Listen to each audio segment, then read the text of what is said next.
All right, here we go. All right, peace and blessings. First of all, let me just say salute to this gentleman who joined the interview. And this is a person who's a major influence on me. I never even heard the name Allah until I heard the music that he put out with Brand Nubian. And I'm honored and extremely blessed and extremely grateful and appreciative to have an opportunity to talk to you, my brother. What's going on with you, Lord Jamar? Peace. How you? I'm doing good. I'm doing good, man. So as I was talking about before, we doing this book called The Islamic Orders of Hip Hop. And I Okay. wanted to use that as an opportunity to discuss the impact of Islam on hip hop. But I also wanted to talk about it in the sense of when you say the word orders in Islam, Sufis use the word tariqah, which means you got like different groups with different interpretations of what it is. So I thought Hmm. that'd be interesting too to hear what the gods believe, hear what Nation of Islam believe, hear what the Ansar believe, this group, that group, and just see the Hmm. differences in their beliefs, but also see the similarities in the love they have for Islam and the love they all have for Black people. True. All right, so I want to start this interview off with the same question I ask everybody. First question is always to you, what is Islam? What is Islam? Well, we teach in the 5% Nation that Islam is your true way of life. It's the natural. It's a label for what you would call the natural way of life for the Black man, woman, and child. Mhm. Um, yeah, it's just going according to nature. You know, that's how I see Islam. Right, right, Um, It's not necessarily, some people would say, it has to do with rituals and, there's different, like you said, sects or you know, understandings of what Islam is. hmm But basically, Islam is one's way of life. Uh, and, our way of life is I, self, Lord, and Master. That's another way that the gods break down Islam. I, self, am the Lord and Master. Um, and for some Muslims, that's blasphemous, but right. that's given us the power to take ourselves out of certain situations and power ourselves with that godly vibration. Gotcha. It's interesting that you mentioned that too, because I'm a Sunni Muslim now, but before I took my Shahada, I always felt like in Islam it'd be an open market of ideas. Everybody could kind of just meet and build and share their knowledge. And a lot of times it's not like that. A lot of times people do feel like this is what we believe is right, and what y'all believe is wrong. Absolutely. Have you ever And had? Yeah, go ahead. that's within every sect, every order. You Mhm. know, the Father Allah, he was inside the Nation of Islam, and he ended up having an understanding that was contrary to what they were teaching at the time.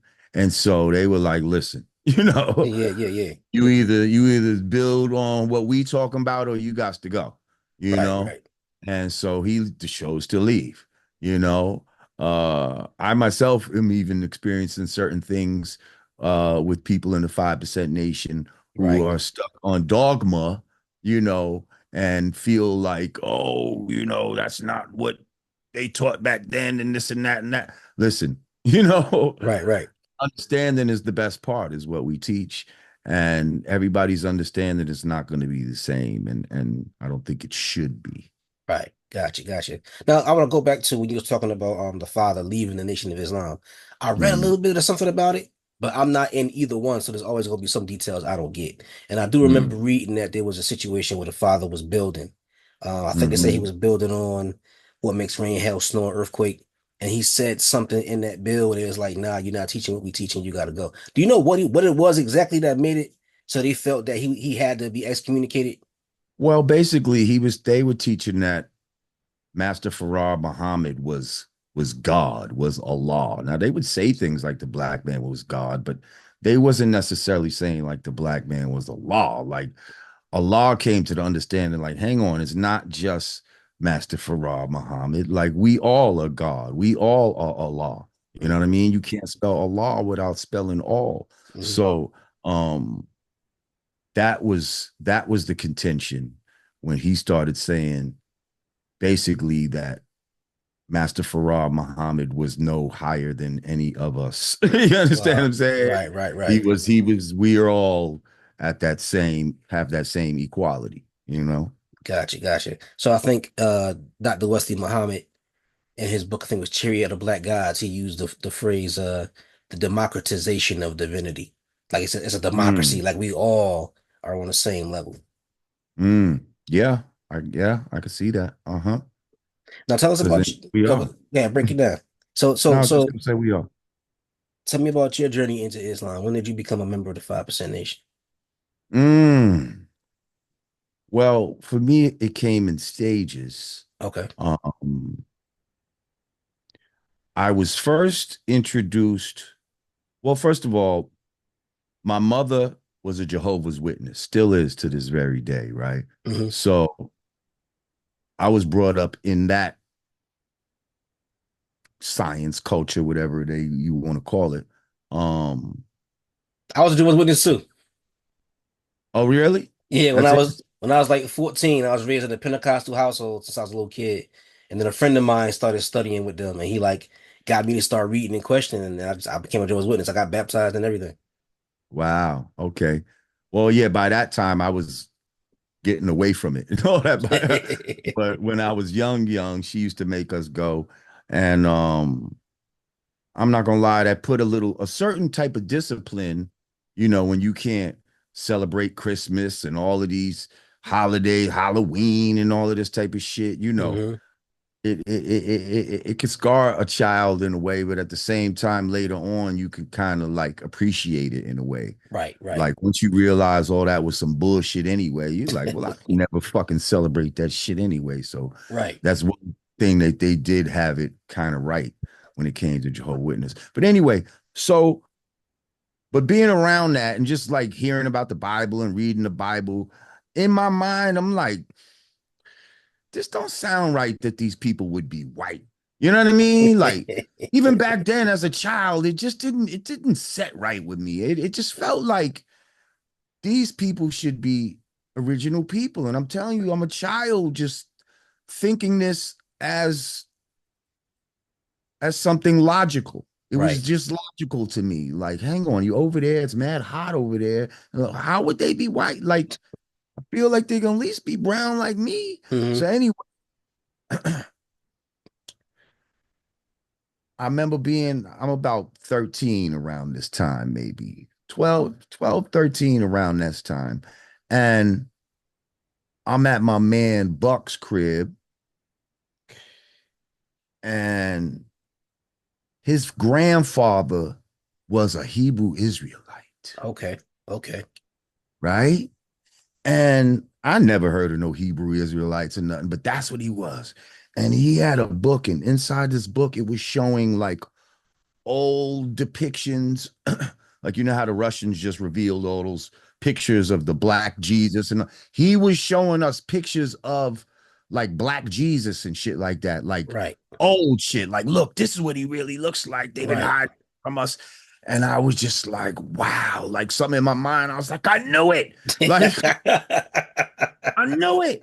And so that was the first thing that kind of like opened my, you know what I mean? Opened my Hmm. eyes towards, you know, that type of knowledge. Then maybe a little bit of time passes, maybe let's say a year, maybe yeah. Now I'm around 14 and used to hang out in the Nurshell Mall. It used to be a place to, the malls was a place to hang out back in the days. Yeah, back in the And days, so yeah. there was this guard that started working there by the name of Ba Kim, right? Hmm. And Ba Kim, it's crazy. He was a guard, but he just was coming home from up north or something. I don't know how he got a job as a security guard, He must have been but connected or something. yeah, he was because one of the guys that ran the shit, he was in the Nation of Islam or whatever. Gotcha. Kim was, he boxed, he was muscular, so maybe he got the hook up like that. But anyway, Kim was like he was God body, but there was no gods really in Nur Shell at that time. Hmm. So he kind of was in the Nation of Islam. Um, so he used to be diligently like striving to do his duty as far as like civilized or uncivilized, and he would see certain certain ones of us in the community that he felt like was the leaders, you know Hmm. what I mean? And he would go after us, as far as, yo, did you know the black man's God and white Right. man's the devil? Like, you know what I mean? Shouldn't eat no pork and you know, to where it got to the point where you'd almost be like, oh shit, here comes Kim. He gonna be talking that shit. You know what I mean? Like it was one of, I want to talk to these broads right now. He gonna hold me in a 45-minute conversation every time he see me, and now he start giving you book. When I see you, I don't have a book for you. Damn near the next time you see you, he would have that book. You Right. know what I mean? So he start giving me message to the black man, supreme wisdom, you know. Um, yeah, our savior has arrived, all those type of books. And No, I didn't know, not to cut you off. I didn't know that they could give the supreme wisdom to like non-members. Because I know that Our Savior Has Arrived, Message to the Black Man, you could buy that in the hood bookstore. But I've never been right. able to find none of the lessons like in a book nowhere. Well, hang on. Maybe I got supreme wisdom later. Maybe I'm throwing supreme wisdom in. Don't quote me. But I Okay. know definitely message to the black man and probably our savior has arrived. All right, got you. Um, and so I'm really interested. And so now he takes me, we live in Nerd Shell, and he takes me to the mosque in Brooklyn. Okay. There was a mosque on Utica Avenue back then. So we go to the mosque in Brooklyn. And on that particular day, this was back in the 80s. On that particular day, the whole mosque was going out to Long Island to like a college because Jesse Jackson was running for president. And Farrakhan was backing him at that time. Got you. And so on that particular day, I just happened I'm rolling out now with a bunch of Nation of Islam dudes out to Long Island to watch Jesse Jackson give a speech and all this type of shit. It was That's what's crazy. up. Yeah, yeah, So yeah. after that, we came back to the mosque and they had some kind of service and all of that type of shit. And I'm just looking at, people got suits on and, you know, they keep passing the collection plate around, and I'm young and, I'm into hip hop. I don't want to put on a suit and all of that. Like, I want this knowledge, but, and I don't have money to just be giving every Right. week. And, Right. and I'm not going to be, selling bean pies. And so in my mind, it was like, damn, I like this knowledge, but I'm not ready to take that step. This is a little too religious. I'm trying to get away from religion. You know what I mean? Like, and this feels too religious to me. But love the tenants. You know what I mean? Hmm. And now I'm holding on to that. So now, boom, maybe another year passed. Maybe now a brother named True King of Law, who's in the 5% Nation, he moves to Nerd Shell from Hollis, Queens. Okay. And he's into hip hop and, you know what I mean? He rhymes and DJs and, you know what I mean? So we come together on that. And now he's trying to teach me certain shit. Yo, you know about Yaku? And I'm like, yeah, I know about Yaku. You know what I mean? Like, Hmm. he's like, wow, you know a lot of shit already. Like, you might as well just get knowledge yourself. You know what I mean? Hmm. And I'm like, I've seen the gods and all of that type of shit. And I'm like, yeah, that seemed like something more my speed. Like, you Right. know what I mean? You could Hmm. have knowledge, but you still could be basically, you still could be a street dude or Yeah, whatever. You yeah, know what yeah, I yeah, mean? yeah. Like, so he ended up being my enlightener. You know what I mean? Hmm. And so, yeah, hip hop and knowledge all kind of uh, coincided in that moment. And I was Hmm. hooked from Gotcha. Now it's interesting you brought up a point about the gods could like have knowledge itself but still be a street dude. Why do you think it is that the father decided that he wanted to take the knowledge but he didn't want to take the restrictive laws? because I believe that he realized it would be easier to proliferate that way. Hmm. Like a lot of these young dudes, they're coming from zero discipline. So to thrust extreme discipline on them from going to no discipline is a little much. You know what I Right. mean? Right. True. True. You got to ease them into it. The guards would say, "Listen, you gotta have milk before you have steak." You understand what I'm saying? Hmm. So the discipline you would have in a 5% nation was you better had known your lessons. You better not be eating no pork. You Hmm. know? Um, and but that was it, kind of like, you know what I mean? As long Yeah. as you Yeah. did those two things, Hmm. um, you was good. You know what I Right. mean? But if you didn't know your lessons, you was getting what's called a universal justice, universal beatdown. Um, like it was serious, That don't that don't sound like no damn fun. Listen, that was the discipline part of it. Like, you know Right. what I mean? That was the discipline. So some people act like, oh, the 5% nation didn't have no, some discipline. It just wasn't to the level of discipline that you find in the Nation of Islam, because the Nation of Islam, has more men, to be honest. Like, you know what I mean? It was Mhm. an organization of grown men in their 20s, 30s, 40s, 50s. So these guys have suits and, they talk a certain way and, and plus with the knowledge. And, for some people that was in the 5% nation, in their minds, they graduated, to that later on. I know a few of the guys that I used to run with ended up going to the Nation of Islam later. Like Mhm. they needed that type of structure. Um, yeah, I just always felt like a more self-motivated type of person where, Got you. I still have this knowledge, but I don't necessarily need to be I don't need all of those affiliations, because some people just, they need the camaraderie, you Right. Right. know, the community of it, and that's what it is for a lot of people. Um, yeah.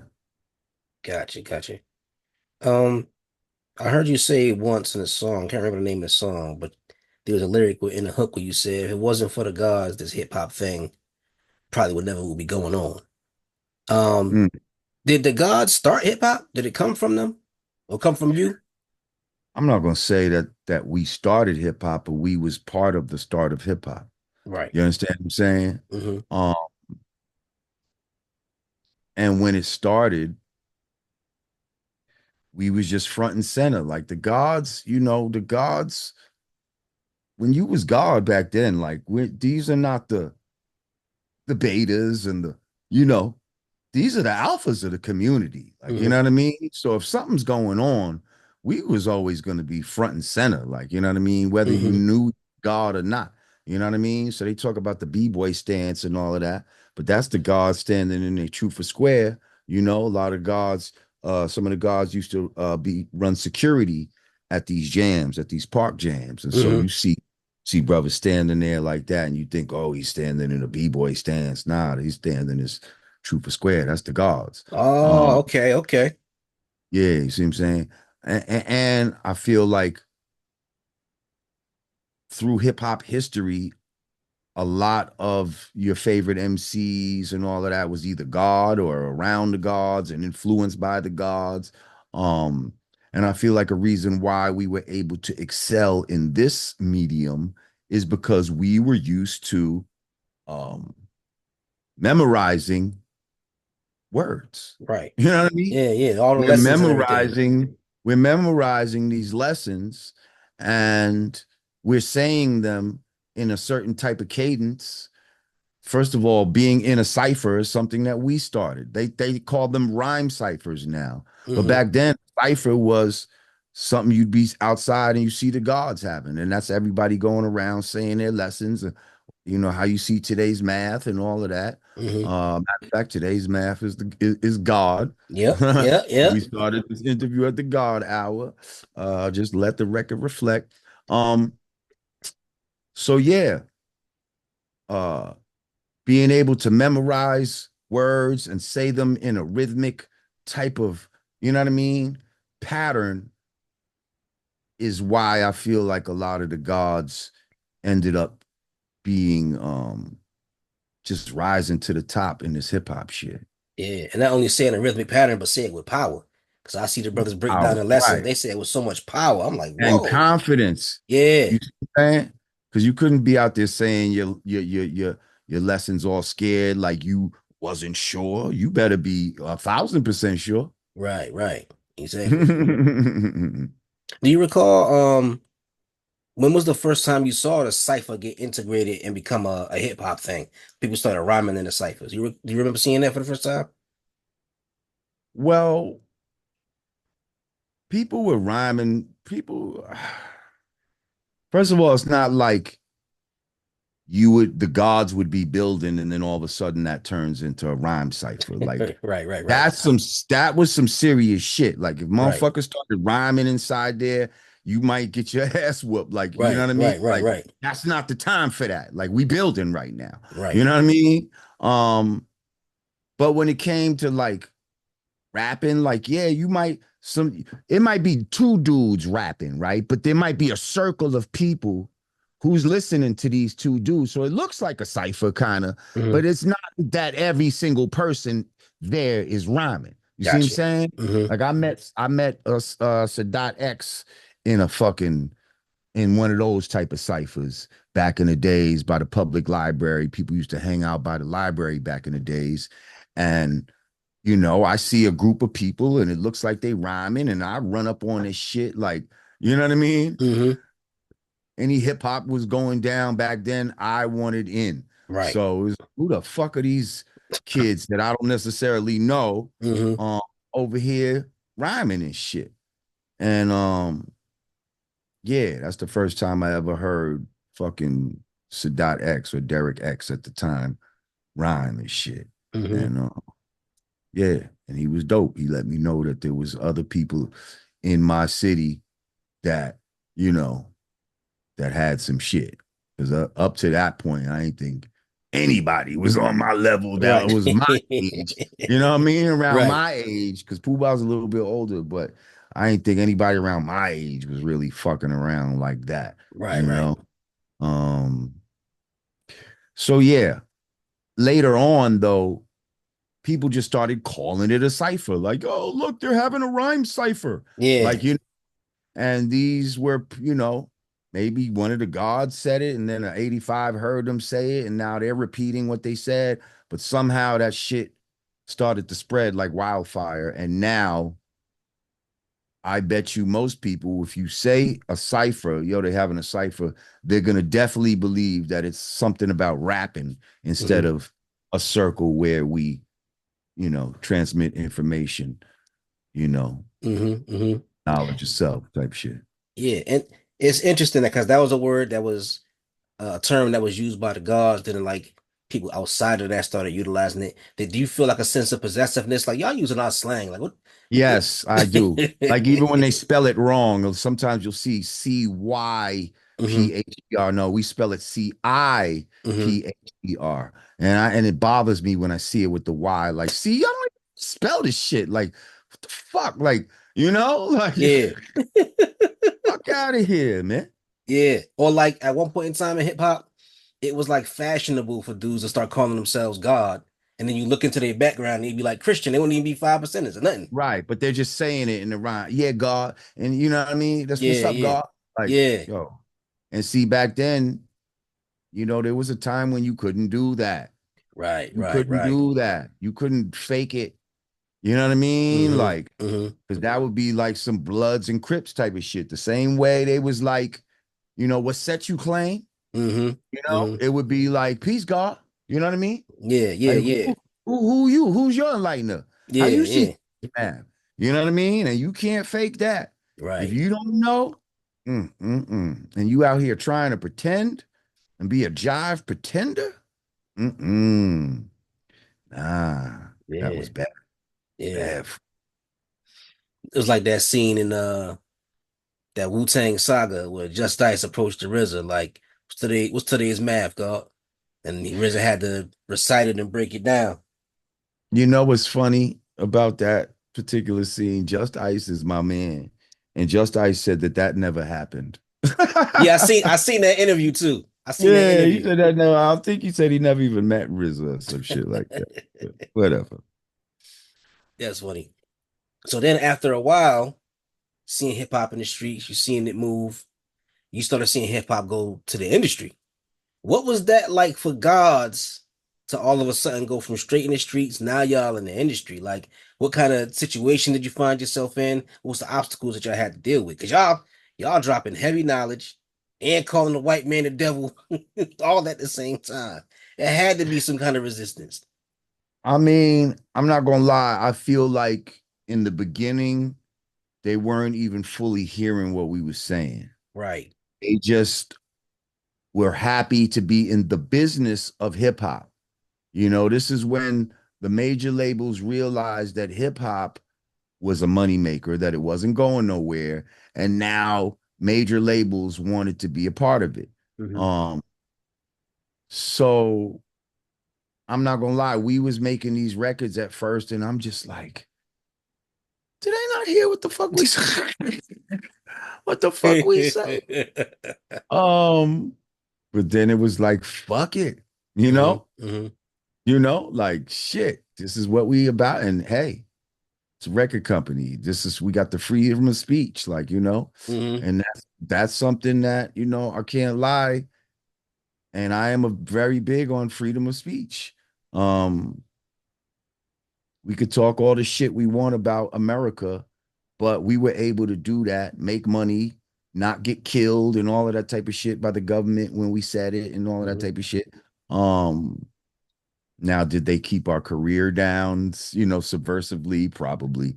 Um, certain opportunities I'm sure didn't come our way because of our, political stance on a lot of things. But at the same time, we were still able to, have a career and make an impact Hmm. uh in this world with righteous music. Um, you know, some of the things we'd encounter is, letting these motherfuckers know, keep that swine out of my sight. Don't bring no swine around. If we have some sort of video or some shit, there better not even be swine for y'all on it. Like this is a no swine set. Right, Like, you know right. what I mean? Like, um, shit like that. Like putting our foot down for shit like that. Like nobody ever like told us what to rap about or not to rap about. You know what I mean? Hmm. That's one thing that I could say because the way we was moving, they was kind of nervous of us and all of that. Hmm. They was just happy to be in the business of hip hop. Um, but later on, when they realized, wait a minute, we could make groups that are strictly about uh promoting the trauma of the black community, like the Hmm. NWAs and that type of shit. Once Hmm. they realized that that was some shit that they could really sell, that's when it was like, oh, fuck these dudes calling us the devil and shit like that. Damn. Like, we're gonna get rid of all of those type of dudes, man. Hmm. Them motherfuckers getting ready to be out of here. Right, right, And right. that's what I think happened. Damn. So I know y'all had to get some pushback. Y'all was it the wake up video where you had the white man with the Yes, horns? Y'all had to get yes, some that might pushback have for been that. one of the first times that um the people at the record company started to realize what even was going on. Right. Uh because yeah, we had a representation of the devil. It was a black man with white face, Hmm. okay? Painted white face, blonde hair wig, horns coming out with a white fucking suit, a business suit, Hmm. and just showing that, you know what I mean? Yeah, yeah. Like the white man's the devil slash, but it comes from the black man. You know Hmm. what I Yeah, mean? Like yeah. Yakub is the creator. And yeah, so we did that video with that type of imagery. And when MTV got it, now keep in mind, Fab Five Freddy directed the video and he worked at MTV and all of this type of shit. So we're Okay. thinking it's a cinch. We're definitely going to be on MTV. Hmm. Um, But then MTV's like, nah, we're not gonna play that with if you have that representation of the white man, you know what I mean? With Hmm. that black guy with the, of the devil, basically. Hmm. Uh, And so we was like, in our minds, we was like, well, then fuck y'all, don't play it. Like, you know, we're not changing the shit for y'all. But that was one of the first times when we realized, like, okay, these motherfuckers paid for the video and they gonna do what the fuck they want to do. Mhm, And so the the label, despite that we said don't change it, they changed it anyway and they mhm, cut that part out. And so now you'd be hard to even find that original version mhm. online. Yeah, yeah. Yeah, but you might could find it somewhere. That's interesting. And I think there was some other controversy with that song too, because the wake up version with the smooth one, the soulful one, you produced that. But there was other producers on the other version, Well, I right? didn't. I didn't hold up. I didn't produce that. That was kind of a joint production in a way. Okay. Or what I did was me and my man Sincere. We found the Ray Goodman and Brown sample. Hmm. The do do do do do do do do do do do do do. And because Cuba had did a version with the white boys, Dante Ross and the Stimulated Dummies, and Okay.